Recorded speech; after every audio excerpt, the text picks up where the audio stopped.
الحمد لله نحمده ونستعينه ونستغفره ونؤمن به ونتوكل عليه ونعوذ بالله من شرور أنفسنا ومن سيئات أعمالنا من يهد الله فلا مضل له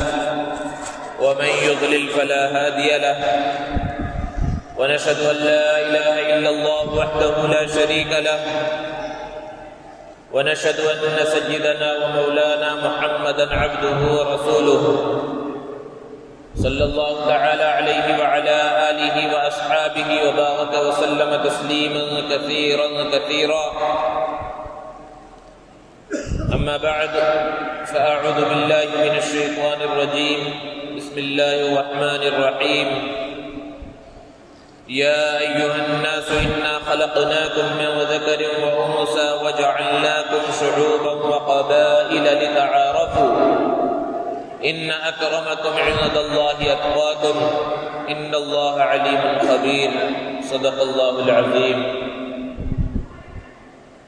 جب پڑا وقت گلستہ میں خون ہم نے دیا،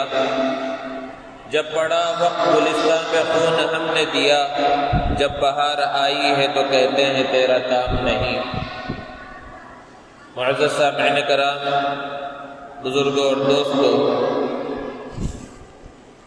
جنوری کا مہینہ چل رہا ہے اور 26 جنوری کو یوم جمہوریہ کہا جاتا ہے. ہندوستان جب انگریزوں کے چنگل سے 1947 15 اگست کو آزاد ہوا تو آزاد ہونے کے فوراً بعد نیا قانون نافذ نہیں کیا گیا، بلکہ پہلے سے جو ہندوستان ایکٹ 1935 سے چلا آ رہا تھا وہی نافذ رہا. ایک دستور ساز کمیٹی بنائی گئی نئے آئین کو بنانے کے واسطے، اور اس میں بہت سے لوگوں کو شامل کیا گیا، اور اس کمیٹی نے 2.5 سال کی مدت کے اندر ہندوستان کا جو قانون ہے اور ہندوستان کا جو آئین ہے اس کو تیار کیا، اور 26 نومبر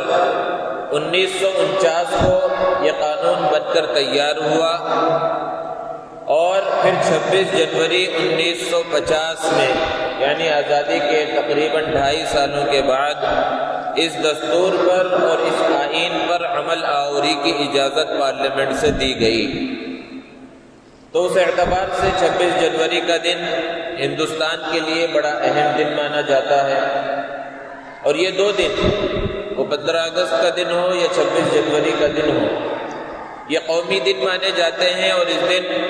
ترنگا لہرایا جاتا ہے، خوشیاں منائی جاتی ہیں، اور خوشی منانی بھی چاہیے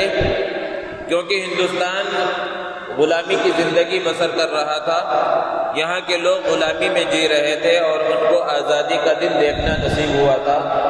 اور انگریزوں کے بنائے ہوئے قانون کو ختم کر کے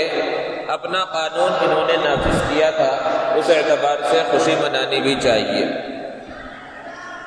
دوستو، جب ان ایام کے اندر جلسے اور جلوس منعقد ہوتے ہیں، آپ بھی اس میں شریک ہوتے ہوں گے، اور مسلمان خود ایسے جلسے منعقد کرتے ہیں اور کرنا بھی چاہیے. آپ ان جلسوں کے اندر شریک ہوں. خاص طور پر ہمارے برادران وطن کی طرف سے جو جلسے منعقد کیے جاتے ہیں تو اس کے اندر جو تذکرہ ہوگا انگریزوں کے ہندوستان میں آنے کا تذکرہ ہوگا، انگریزوں کے ظلم و ستم کا تذکرہ ہوگا، اور پھر انگریزوں کے ہندوستان سے جانے کا تذکرہ ہوگا، مجاہدین آزادی کا تذکرہ ہوگا، فریڈم فائٹرز کا تذکرہ ہوگا. لیکن اگر آپ غور کریں گے تو آپ کو پتہ چلے گا کہ ان مجاہدین آزادی میں اور انگریزوں کو ہندوستان سے بھگانے میں مسلمانوں کا تذکرہ آپ کو کہیں نہیں ملے گا. یہ نئے انداز میں تاریخ بتائی جائے گی. دوستو، بات دراصل یہ ہے کہ ہمیں خود اپنی تاریخ معلوم نہیں ہے. ہمیں خود معلوم نہیں ہے کہ ہم نے اس ملک کے لیے کیا کیا ہے. ہمارے آباء و اجداد نے اس ملک کے لیے کتنے قربانیاں دی ہیں، کتنا خون بہایا ہے، خود ہمیں نہیں معلوم ہے. ہماری نئی نسل کو نہیں معلوم ہے تو پھر غیروں کو کیا پڑی ہوئی ہے کہ وہ اپنے جلسے اور جلوس میں ہمارا تذکرہ کریں جب خود ہمیں نہیں معلوم ہے۔ اور ایک چھوٹا سا معصوم بچہ جب وہ اسکول جانا شروع کرتا ہے اور اسکول میں جہاں بہت سی چیزیں پڑھائی جاتی ہیں وہیں اسے ہندوستان کی تاریخ بھی پڑھائی جاتی ہے، اپنے ملک کی تاریخ پڑھائی جاتی ہے، اور وہ وہی تاریخ ہے جو آزادی کے بعد بدل دی گئی ہے، اور وہ وہی تاریخ پڑھتا ہے۔ اسے گھر والوں نے جو اصل تاریخ ہے اور جو مسلمانوں کی تاریخ ہے وہ نہیں بتلایا، اور وہ اسی کو پڑھتا ہوا بڑا ہوتا ہے۔ اور اس بچے سے جو باشعور ہو چکا ہے، تھوڑا بڑا ہو چکا ہے، اس بچے سے بھی اگر آپ پوچھیں کہ ہندوستان کو کس نے آزاد کرایا تو اس کے زبان سے نکلے گا گاندھی جی نے۔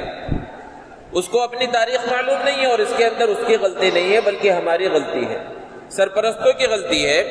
اور وہ یہ سمجھتے ہیں کہ یہ کوئی دینی چیز تھوڑی ہے، یہ تو سیاسی چیز ہے اور اس سے ہمارا کیا لینا دینا ہے، کس نے آزاد کرایا، کہ وہ آزاد ہوا نہیں ہوا، اس سے ہمیں کوئی مطلب نہیں ہے۔ یہ غلط فہمی بہت سے لوگوں کے ذہنوں کے اندر بیٹھی ہوئی ہے۔ حالانکہ حالات جیسے بدل رہے ہیں آپ خود مشاہدہ کر رہے ہیں، کیسے مشکل حالات ہمارے ملک کے اوپر ہیں، اور گزشتہ چند سالوں سے اس کے اندر تیزی کے ساتھ اضافہ ہو رہا ہے۔ ایسے ماحول میں تو اس بات کی ضرورت اور بہت زیادہ بڑھ جاتی ہے کہ ہمیں اپنی تاریخ معلوم ہو، ہم کب سے یہاں پر ہیں وہ معلوم ہو، اور ہم نے یہاں پر کیا کارنامے انجام دیے ہیں وہ بھی ہمیں معلوم ہونا چاہیے، تاکہ اگر ہمارے اوپر اعتراض کیا جائے، لوگ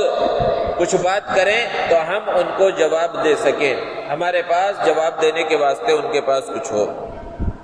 دوستو، جو جمہوریت ہے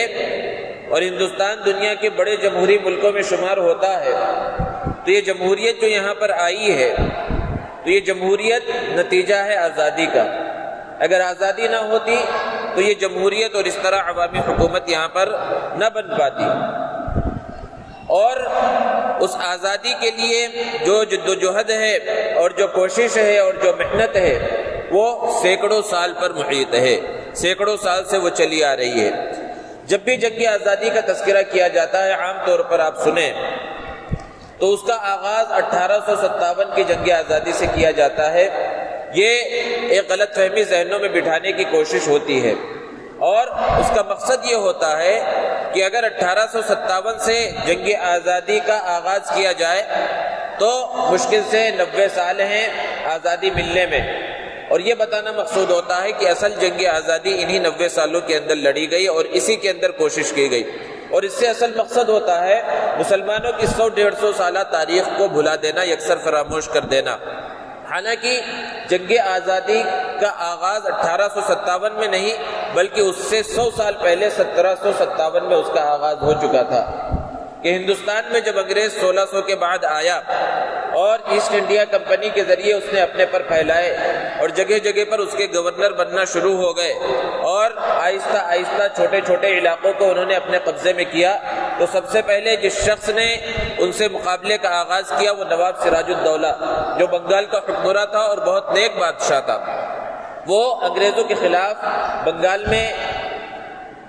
ان کے سامنے آیا، بہت بڑی فوج لے کر ان کے سامنے آیا، اور اگر وہ جنگ صحیح انداز میں چلتی اور جس انداز میں چلنی چاہیے تھی وہ جنگ چلتی تو اسی وقت انگریز کا خاتمہ ہو جاتا۔ لیکن جس طرح کی ایک تاریخ رہی ہے کہ اپنوں نے ہمیشہ غداری کی ہے، اس وقت میر جعفر نے نواب سراج الدولہ سے غداری کی، اور وہ جنگ جس کے اندر بہت سے لوگ شریک تھے اور بہت بڑی فوج شریک تھی، اور جو جنگ کئی دنوں تک چلنی چاہیے تھی، وہ میر جعفر کی غداری کی وجہ سے چند گھنٹوں کے اندر ختم ہو گئی، اور اس کے اندر نواب سراج الدولہ اور اس کی فوج کو شکست ہوئی۔ اور پھر اس کے بعد بھی کئی جنگیں ہوئی، اور پھر سلطان ٹیپو کے والد حیدر علی نے انگریزوں سے مقابلہ کیا، اور پھر خود سلطان ٹیپو رحمۃ اللہ علیہ نے کئی محاذ پر انگریزوں سے مقابلہ کیا۔ 4 بڑی جنگیں سلطان ٹیپو رحمۃ اللہ علیہ کی انگریزوں سے ہوئی، جس کے اندر وہ فتح یاب ہوئے۔ لیکن جس طرح نواب سراج الدولہ کو اپنوں کی غداری کی وجہ سے شکست اٹھانا پڑی تھی، بالکل اسی طرح سلطان ٹیپو رحمۃ اللہ علیہ کو بھی میر صادق جو ان کا خاص آدمی تھا، خاص وزیر تھا، اس نے انگریزوں سے پیسے لے کر سلطان ٹیپو کے ساتھ غداری کی اور سلطان ٹیپو رحمۃ اللہ علیہ شہید ہو گئے۔ اور جب انہوں نے شہادت کا جام نوش کیا تو انگریز افسر نے ان کی لاش کے اوپر کھڑے ہو کر کہا تھا کہ اب ہندوستان ہمارا ہے۔ ہندوستان کو غلام بنانے میں جو شخص سب سے بڑی رکاوٹ تھا وہ انگریز بھی سمجھتے تھے، وہ سلطان ٹیپو تھا۔ اور سلطان ٹیپو رحمۃ اللہ علیہ نے کہا تھا کہ گیدڑ کی 100 سال کی زندگی سے شیر کی ایک دن کی زندگی بہتر ہے۔ وہ بات اور وہ قول آب زر سے لکھے جانے کے قابل ہے۔ شاہ عبد العزیز محدث دہلوی رحمۃ اللہ علیہ نے اس وقت ایک فتویٰ دیا، اور وہ فتویٰ تھا ہندوستان کے دارالحرب ہونے کا، اور جہاد کا فتویٰ تھا، جنگ کا فتویٰ تھا کہ ہر ایک کے لیے لازم ہے کہ وہ انگریزوں کو یہاں سے بھگانے کی کوشش کرے۔ اور اسی فتوے کا نتیجہ تھا کہ شاہ اسماعیل شہید اور شاہ احمد شہید رحمۃ اللہ علیہ کھڑے ہوئے، اور ان کی تحریک جو تحریک بالاکوٹ کہلاتی ہے وہ تحریک برپا ہوئی، لیکن اللہ کو منظور نہیں تھا وہ تحریک بھی جو ہے کامیاب نہ ہو سکی، اور یہ حضرات شہید ہوئے۔ اور پھر وہ سلسلہ چلتا ہوا 1857 تک پہنچتا ہے، اور 1857 کی جو جنگ آزادی ہے اور جسے لوگ غدر کہتے ہیں، اور غدر کے معنی کیا ہے؟ غداری کے ہیں، اور غدر وہی کہتے ہیں جو انگریز کے ایجنٹ ہے۔ یہ غداری نہیں تھی، یہ جنگ آزادی تھی۔ اس کی حیثیت کو، اس جنگ کی حیثیت اور اس جنگ کے مرتبے کو کم کرنے کے واسطے اسے غدر کہا جاتا ہے، حالانکہ یہ غدر نہیں، یہ عظیم جنگ آزادی تھی۔ اور اس جنگ آزادی کے اندر کون شریک ہے؟ حضرت حاجی امداد اللہ مہاجر مکی رحمۃ اللہ علیہ، جو تھانہ بھون کی خانقاہ میں بیٹھتے تھے، وہاں سے وہ نکلے، اور مولانا قاسم نانوتوی رحمۃ اللہ علیہ، مولانا رشید احمد گنگوہی رحمۃ اللہ علیہ، مولانا جعفر تھانیسری رحمۃ اللہ علیہ، حافظ ضامن رحمۃ اللہ علیہ، حافظ منیر رحمۃ اللہ علیہ، اس طرح علماء کرام کی ایک طویل فہرست ہے۔ یہ کون لوگ تھے؟ یہ خانقاہوں میں بیٹھنے والے تھے، یہ مدرسے کی بوریوں پر بیٹھ کر قال اللہ اور قال الرسول کا درس لوگوں کو سنانے والے تھے، یہ مسجدوں محراب کے ممبر پر بیٹھ کر اللہ اور اللہ کے رسول کی صدا لگانے والے لوگ تھے۔ انہوں نے مسجد اور مدرسے کی اور خانقاہ کو کیوں چھوڑا؟ وجہ کیا تھی؟ کیا وہ حکومت چاہتے تھے؟ کیا دنیا پر ان کی نگاہ تھی؟ وہ ایک دور کی سوچ رکھنے والے تھے۔ وہ یہ دیکھ رہے تھے کہ اگر انگریز اسی طرح ہندوستان پر قابض رہا اور ہندوستان کو اس نے نہ چھوڑا تو مسلمانوں کا یہاں رہنا دشوار ہو جائے گا۔ اس لیے وہ اپنے خانقاہوں سے نکلے، اپنی مسجدوں سے نکلے اور اپنے مدرسوں سے نکلے، اور وہ میدان جہاد کے اندر آئے، وہ میدان جنگ کے اندر شانہ بشانہ انہوں نے اپنی قربانی پیش کی۔ بہت سو نے شہادت کا جام نوش کیا اور بہت سے وہاں پر زخمی ہوئے۔ حضرت حافظ ضامن رحمۃ اللہ علیہ وہاں پر شہید ہوئے، مولانا رشید احمد گنگوہی رحمۃ اللہ علیہ قید ہوئے، اور بہت سے وہاں پر زخمی ہوئے۔ تو یہ جو 1857 کی عظیم جنگ آزادی تھی،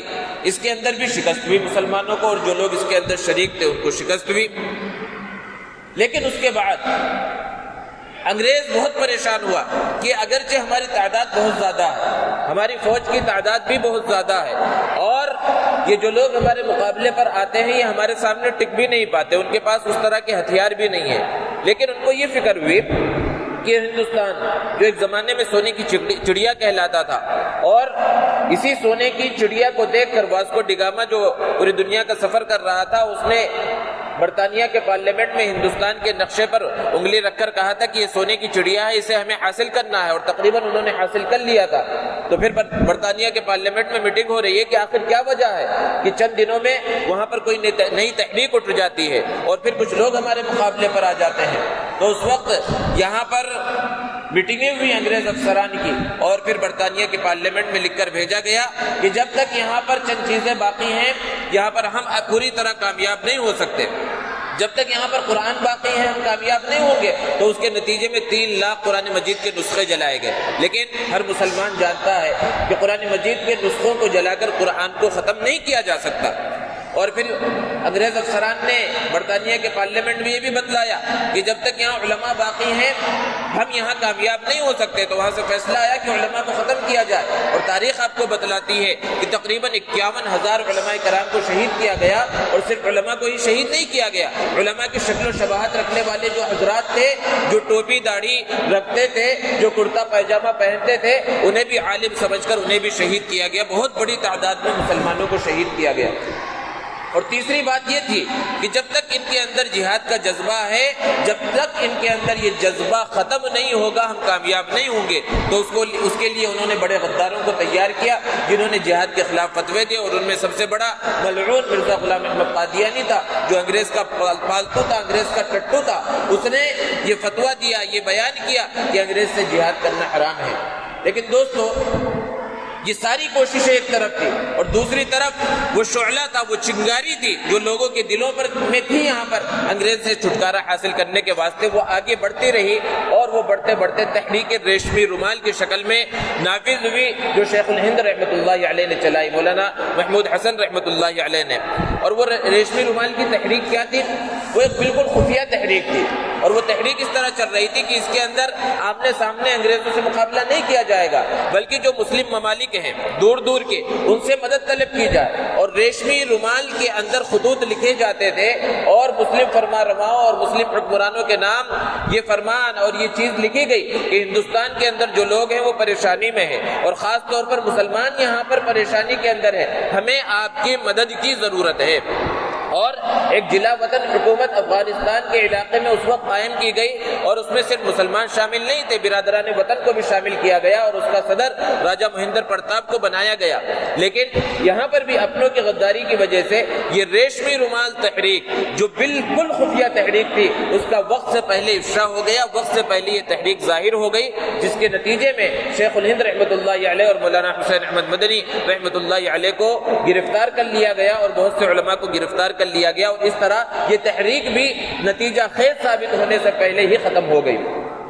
اور اس کے بعد بہت ساری تحریکیں، تحریک ترک موالات ہے، تحریک خلافت ہے، اور یہ سلسلہ چلتا رہا، یہاں تک کہ جو کوششیں تھیں وہ کوششیں برآور ہوئی، اور وہ کوششیں کامیاب ہوئی، اور بالآخر 1947 15 اگست کو ہندوستان آزاد ہوا۔ انگریز یہاں سے جانے پر مجبور ہوا، ہندوستان تو آزاد ہو گیا، لیکن جاتے جاتے جہاں ایک طرف بڑی خوشی حاصل ہوئی ہندوستان کی آزادی کی شکل میں، وہیں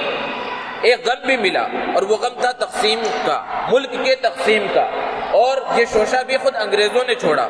کہ مسلمانوں کو ایک الگ ملک دے دیا جائے، اور اس کے نتیجے میں پاکستان بنا، اور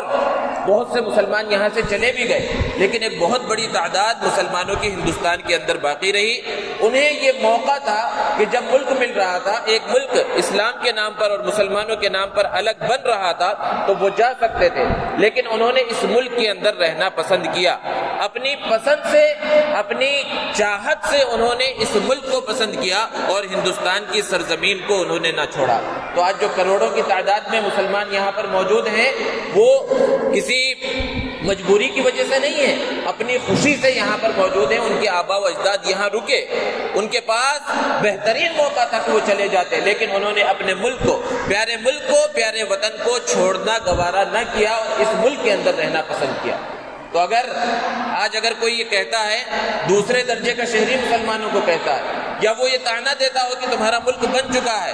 تو اپنی تاریخ معلوم ہونی چاہیے، اور بتانا چاہیے کہ کوئی مسلمان ہندوستان کا دوسرے درجے کا شہری نہیں ہے، بلکہ وہ برابر کا حقدار ہے۔ اور جب یہ ہندوستان آزاد ہوا، اور پھر یہ دستور بنا، اور 26 جنوری کو یہ دستور نافذ ہوا، آپ اس کو اٹھا کر دیکھیں، ہر ایک کو پڑھنا چاہیے ہندوستان کا آئین کیا ہے، اس کے اندر دفعات کیا ہے، اس کا قانون کیا ہے۔ اس کی بنیادی دفعات میں سے یہ بات ہے کہ یہاں پر جو حکومت ہوگی وہ حکومت کسی مذہب کی نہیں ہوگی۔ جمہوریت کہا ہی کسے جاتا ہے؟ جو کہتے ہیں لوگ کہ بھئی سیکولرزم کی حفاظت کی ضرورت ہے، تو لوگ بڑے پریشان ہو جاتے ہیں کہ بھئی جمہوریت کا مطلب بے دینی ہے، سیکولرزم کا مطلب بے دینی ہے۔ حالانکہ اس بات کو سمجھنے کی ضرورت ہے کہ اگر کسی مسلم ملک میں، اسلامی ملک میں جمہوریت کی بات کی جائے یا سیکولرزم کی حفاظت کی بات کی جائے تو وہ غلط ہے، وہاں وہ بے دینی شمار ہوگا۔ لیکن ہم جس ملک کے اندر رہتے ہیں، یہاں یہ ایک ایسا گلدستہ ہے جس کے اندر ہر طرح کے پھول ہیں، یہاں پر ہر مذہب کے ماننے والے لوگ ہیں، الگ الگ عقائد رکھنے والے لوگ ہیں، کسی ایک مذہب کے ماننے والے لوگ صرف یہاں پر نہیں ہیں۔ تو اس اعتبار سے جب سیکولرزم کہا جاتا ہے کہ سیکولرزم کی حفاظت بہت زیادہ ضروری ہے، جمہوریت کا تحفظ بہت زیادہ ضروری ہے، تو اس سے بے دینی مراد نہیں ہوتی، بلکہ اس سے یہ مراد ہوتا ہے جو آئین کے اندر لکھا ہوا ہے کہ آئین کے اندر ہر ایک کو برابر کا حق دیا گیا ہے، ہر ایک کو مذہبی آزادی دی گئی ہے کہ ہر ایک اپنے مذہب پر عمل کر سکتا ہے اور اپنے مذہب کی وہ تبلیغ بھی کر سکتا ہے۔ کوئی اس کے مذہب کو قبول کرنا چاہے تو اس کے مذہب کو قبول بھی کر سکتا ہے، اور یہ سلسلہ چل بھی رہا تھا صحیح انداز میں۔ لیکن آپ دیکھیں کہ جو قانون نافذ ہوا تھا 26 جنوری کو، اور جس کو ہندوستان کی پارلیمنٹ نے قبول کیا تھا اور اس کو نافذ کیا تھا، اس آئین کو نافذ کیا تھا، گزشتہ چند سالوں سے اس آئین کے خلاف بہت سے کام کیے جا رہے ہیں، نئے نئے ایسے قوانین لائے جا رہے ہیں، ایسے آرڈیننس پاس کیے جا رہے ہیں جو سراسر آئین ہند کے خلاف ہیں، ہندوستان کا جو دستور ہے اس دستور کے خلاف ہے۔ جو کرونا وبا ہے اس سے پہلے جو ماحول چل رہا تھا آپ کے علم میں ہوگا، ہر طرف ایک آزادی کا شور تھا، اور شاہین باغ اس کی ایک تازہ مثال تھی آپ کے سامنے کہ اس طرح لوگ وہاں پر کئی دنوں سے بیٹھے ہوئے تھے، خواتین بیٹھی ہوئی تھی، وہ احتجاج چل رہا تھا۔ وہ احتجاج کس بات کا تھا؟ ہندوستان کے قانون کے اور ہندوستان کے آئین کے تحفظ کے لیے ہی وہ احتجاج چل رہا تھا۔ جب کبھی احتجاج کی بات ہوتی ہے یا کسی دھرنے کی بات ہوتی ہے تو بہت سے لوگوں کے ذہن میں آتا ہے کہ یہ ساری چیزیں اسلام کے خلاف ہیں، اسلامی شریعت کے خلاف ہے، اور نبی کریم صلی اللہ علیہ وسلم کی تعلیمات کے خلاف ہے۔ ایک بات ذہن میں رکھنا چاہیے اچھی طرح سے کہ اللہ رب العزت نے دنیا کے اندر جو نظام بنایا ہے وہ نظام اسباب کے اوپر رکھا ہے۔ اسباب پر نظام رکھنے کا مطلب کیا ہے کہ چاقو کا کام ہی یہ ہے کہ وہ چاقو کاٹ ڈالتی ہے۔ اب اگر کوئی یہ سوچے کہ میں کسی کو بھی اس طرح مار دوں گا تو اس سے کام نہیں چلے گا، کیونکہ اسے معلوم ہونا چاہیے کہ چاقو کا کام ہی کاٹنا ہے۔ تو اسباب کے درجے میں چاقو کا کام کاٹنا ہی ہے، وہ کاٹے گی۔ لیکن کبھی اللہ رب العزت اسباب سے ہٹ کر نظام غیب کو چلاتے ہیں کہ حضرت اسماعیل علیہ السلام کے گلے پر جب وہی چھری چلتی ہے تو وہ چل نہیں پاتی، نہیں کاٹتی۔ آگ کا کام ہی ہے جلانا۔ اسباب کے نظام میں جب دیکھا جائے اسباب کے اعتبار سے تو آگ جلائے گی، لیکن وہی حضرت ابراہیم علیہ السلام جب آگ میں جاتے ہیں تو وہ اسباب والا جو نظام ہے وہ کام نہیں کرتا، وہاں نظام غیب کام کرتا ہے، اور حضرت ابراہیم علیہ السلام صحیح سالم آگ سے نکل آتے ہیں۔ اگر کوئی شخص تیرنا نہیں جانتا تو اسے پانی کے اندر نہیں کودنا چاہیے، ایسا پانی جو گہرا ہو، جو ڈبا سکتا ہو، اس کے اندر نہیں کودنا چاہیے، کیونکہ پانی کا کام ہی ہے کہ وہ انسان کو ڈبا دیتا ہے۔ تو نظام کے اور اسباب کے درجے میں دیکھا جائے تو پانی ڈباتا ہے، لیکن حضرت موسیٰ علیہ السلام اور ان کی قوم پانی کے اندر داخل ہوئی اور اللہ نے محفوظ رکھا، وہ نظام غیب ہے۔ تو اسباب کے نظام کو اللہ رب العزت نے متعین کیا ہے اور ہمیں جو مکلف بنایا ہے کہ اسباب کو اختیار کریں۔ تو اسباب کو اختیار کرنے کے اندر یہ بھی ہے کہ اس ملک کے اندر ہمارے آباء و اجداد نے قربانی دی اور آزادی کو حاصل کیا، اور یہاں نیا قانون بنا تو اس آئین کی، اس قانون کی حفاظت کے واسطے جو ذرائع ہو سکتے ہیں ان ذرائع کو اختیار کرنا، اور کبھی ان قانون کو اور آزادی کو ختم کرنے کی بعض لوگوں کی جانب سے جب کوشش ہو رہی ہو تو قانون کے دائرے میں رہتے ہوئے اور امن و امان کے دائرے میں رہتے ہوئے جو طریقہ مناسب ہو سکتا ہے اس کو اختیار کرنا، یہ اسلام کے اور شریعت کے خلاف نہیں ہے۔ لیکن جو نظام اللہ نے اسباب کے اوپر رکھا ہے، ہم صرف اسباب کو اختیار کریں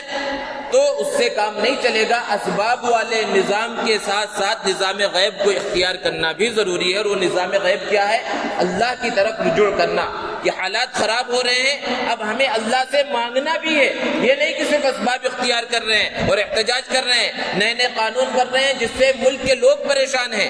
آپ دیکھیے کسانوں کا احتجاج جو ہے گزشتہ تقریباً 62 دنوں سے چل رہا ہے، لیکن حکومت بات ماننے کے واسطے تیار نہیں ہے، جبکہ ابھی چند دنوں کے بعد، 3-4 دنوں کے بعد یوم جمہوریہ بنایا جائے گا اور لوگ خوشی منائیں گے، یہ حکمراں بھی خوشی منائیں گے، ترنگا لہرائیں گے۔ کس بات کی خوشی ہوگی؟ کہ ہندوستان کے اندر آئین نافذ ہے، جمہوریت نافذ ہے، اور پوری دنیا کا سب سے بڑا جمہوری ملک ہے ہمارا ملک، یہ خود وہی لوگ کہیں گے۔ جبکہ جمہوریت کی بنیاد کیا ہے؟ 4 بنیادیں ہیں اس کی۔ انتخابات ہیں کہ یہاں پر جو حکومت ہوگی کسی فرد کی حکومت نہیں ہوگی، بلکہ عوام ہی حکومت کو منتخب کرے گی، عوام ہی حکمراں کو انتخابات کے ذریعے منتخب کرے گی، اور انتخابات کو صاف شفاف ہونے چاہیے۔ تو جمہوریت کی جو سب سے پہلی بنیاد ہے وہ انتخابات ہے،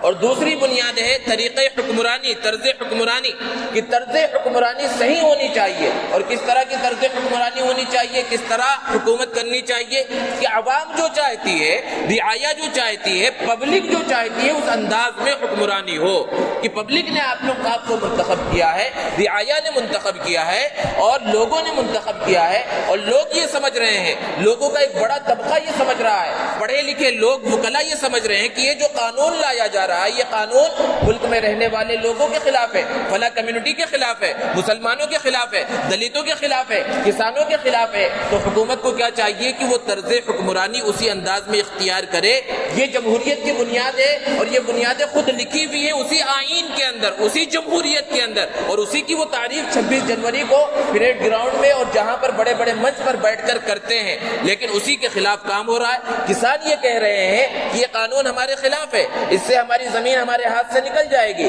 ہماری پیداوار ہماری ہاتھ سے نکل جائے گی. یعنی کسان یہ چاہتا ہے کہ وہ قانون نہ نافذ کیا جائے. تو جمہوریت اصل میں کیا ہے کہ ان کی بات کو مانا جاتا. گزشتہ سال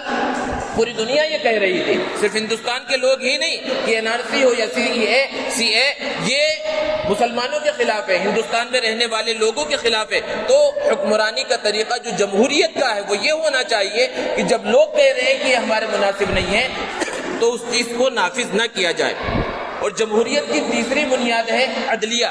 کہ عدلیہ مضبوط ہونا چاہیے, ہر ایک کو برابر کا درجہ ملنا چاہیے, ہر ایک کو انصاف ملنا چاہیے. لیکن عدلیہ بھی آپ دیکھ لیں, بابری مسجد کا فیصلہ ہمارے سامنے ہے, اس کے اندر زیادہ تفصیل میں جانے کی ضرورت نہیں ہے. اور جمہوریت کی جو چوتھی بنیاد ہے وہ ہے میڈیا, کہ میڈیا وہ پرنٹ میڈیا ہو یا الیکٹرانک میڈیا یہ غیر جانبدار ہو. لیکن آج آپ میڈیا کو دیکھ لیں کہ وہ میڈیا کس انداز میں کام کر رہا ہے اور کس طرح وہ رائے کو ہموار کر رہا ہے, اور کس طرح اس چیز کو دکھاتا ہے جس کو لوگ دیکھنا نہیں چاہتے, اور پھر سارے کے سارے لوگ اسی چیز کو دیکھنے پر مجبور ہو جاتے ہیں. تو جو جمہوریت کی بنیادیں تھیں کہ انتخابات صحیح انداز میں ہونی چاہیے, طرز حکمرانی صحیح انداز میں ہونی چاہیے, عدلیہ صحیح انداز میں کام کرے, میڈیا صحیح انداز میں کام کرے, یہ 4 جمہوریت کی بنیاد ہیں. اور اسی بنیاد پر یہ پوری جمہوریت چلتی ہے, اور اسی بنیاد پر ریپبلک ڈے منایا جاتا ہے. 26 جنوری کو خوشی منائی جاتی ہے, مٹھائیاں اور چاکلیٹ تقسیم کیے جاتے ہیں, اور آپ خود خوشی منا رہے ہیں, اور اسی کے اوپر پاؤں رکھ کر آپ منائیں, انہی قوانین کو رونق کر آپ منائیں, تو پھر کہاں کی جمہوریت باقی رہ گئی؟ یہ تو ایسا ہی ہے گویا کہ جمہوریت کے ساتھ آپ کھلواڑ کر رہے ہیں, اور جو جمہوریت کو باقی رکھنا چاہیے اس جمہوریت کو آپ نے باقی نہیں رکھا. تو ضرورت اس بات کی ہے, ہماری ذمہ داری ہے کہ ہم اپنے آپ کو پہچانیں, اپنی تاریخ کو پہچانیں, ہم نے کیا قربانی دی ہے ہم اس کو پہچانیں, اور اس بات کو ذہن میں رکھیں کہ ہم اس ملک کے اندر دوسرے درجے کے شہری نہیں ہیں. اور جو قوانین نافذ کیے جائیں جو غلط قوانین ہو اور جس سے مسلمانوں کے اوپر, یہاں رہنے والے لوگوں کے اوپر زد پڑ سکتی ہے, تو آئین کے اندر رہتے ہوئے اور قانون کے دائرے میں رہتے ہوئے اس کو ختم کرانے کی کوشش یہ ہر ایک کی ذمہ داری ہے. یہ سمجھ لینا کہ مسجد کے ممبر و محراب سے بولنے کی یہ چیزیں نہیں ہیں, یا پھر یہ مسلمانوں کی ذمہ داری نہیں, بھائی ہمیں نماز پڑھنا ہے, روزہ رکھنا ہے, یہ سب کام کر لینا ہے, بس کامیاب ہو جائیں گے. یہ طریقہ اور یہ سوچ اور یہ فکر سراسر شریعت مطہرہ کے خلاف ہے, نبی کریم صلی اللہ علیہ وسلم کے طریقے کے خلاف ہے. کیونکہ اس ملک کے اندر ہم رہ رہے ہیں, ملک کے ہم شہری ہیں, تو ملک کی جو بھی چیزیں ہیں وہ ہمیں برابر کے درجے میں ملنی چاہیے. اس کی کوشش ہر ایک کی ذمہ داری ہے. یہ کوشش اپنے لیے بھی ہو اور اپنے آنے والی نسلوں کے لیے بھی ہونی چاہیے. اللہ رب العزت سے دعا ہے اللہ تبارک و تعالی ہم سب کو صحیح انداز میں عمل کرنے کی توفیق عطا فرمائے. وآخر دعوانا الحمدللہ رب العالمین.